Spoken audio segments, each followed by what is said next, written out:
Why am I obsessed with this little Alvarez? I don't know.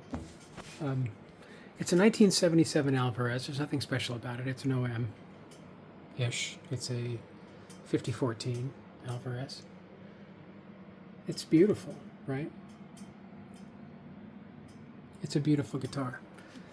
And I guess what intrigued me is that, the more I read up on it, the more, that I understand that the Alvarez in particular, but quite a few of these 70s Japanese guitars could rival a Martin, or a high-end Taylor any day of the week. So I'm kind of excited to see if I can make that happen, right? So, as soon as I started kind of reading that stuff, I'm like, well, shit, that sounds like a challenge. So, I've got this awesome little Alvarez that I picked up for, nothing, essentially, in desperate need of a fret job, and it has a plastic nut and the X brace. It separated itself from the soundboard. So I had my work cut out for me.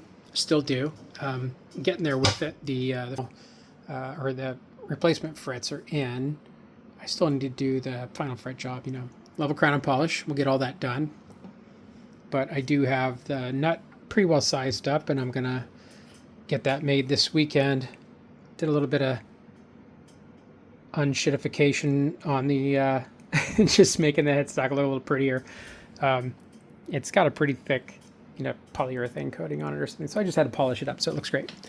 And I'm gonna be replacing the bridge, right, or the saddle, excuse me. I'm gonna be I've got this bone saddle that I'm gonna be putting in here, but this bridge had an adjustable saddle in it, which several of the Japanese manufacturers had in the mid-70s, including Yamaha, I think, had one out for a while. But anyway, pretty common upgrade for these is to fill this in with another piece of rosewood, which I happen to have. Hello, rosewood.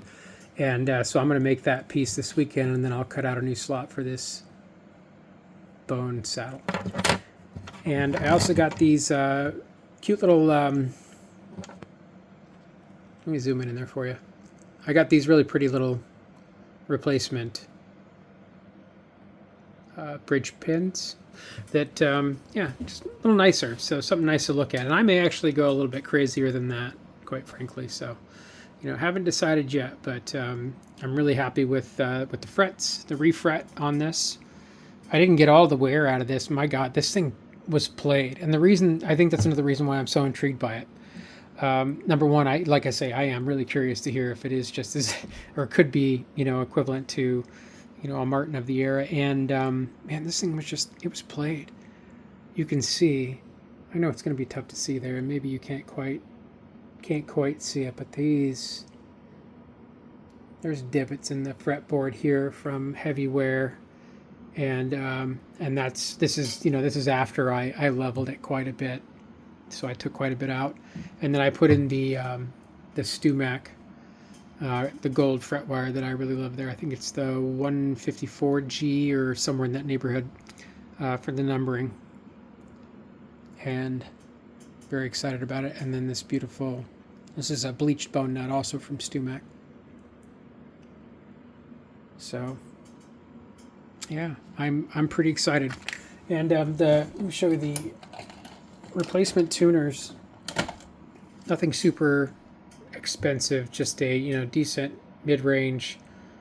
Definitely an upgrade from what was on there, and what was on there was those shitty closed back open gear tuners.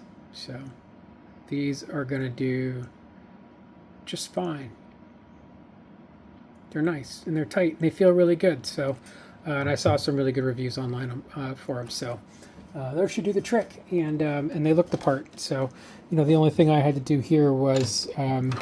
Let me let me get the saddle out of here. I just trim my fingernails too. Can't do a thing before I go and toss it on the floor. But you can see I've already filled in the screw holes for the old tuning pegs, which are here, I'll show you. I think I've still got them.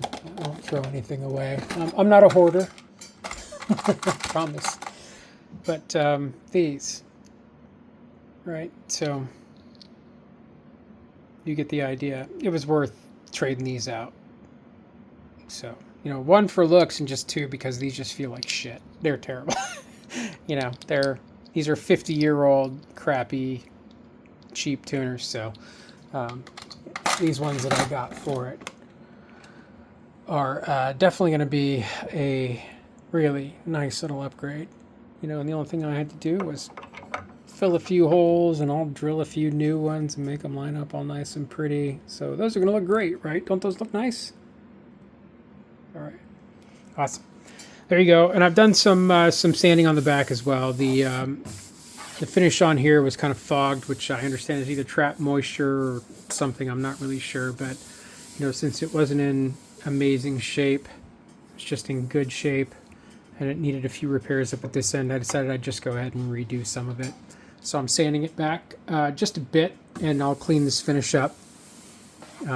And then if I need to apply a few more coats of finish, I'll do that. Otherwise, if it looks thick enough, then I'll probably just go ahead and buff it out. Like I say, this is player grade. This is going to be a guitar that I sincerely hope somebody drags around the country or the world again. I don't even know how far this thing has traveled, but it's really, really clear that it was played and played quite a bit. So hopefully it can live on. All right, everybody, we'll see you next time.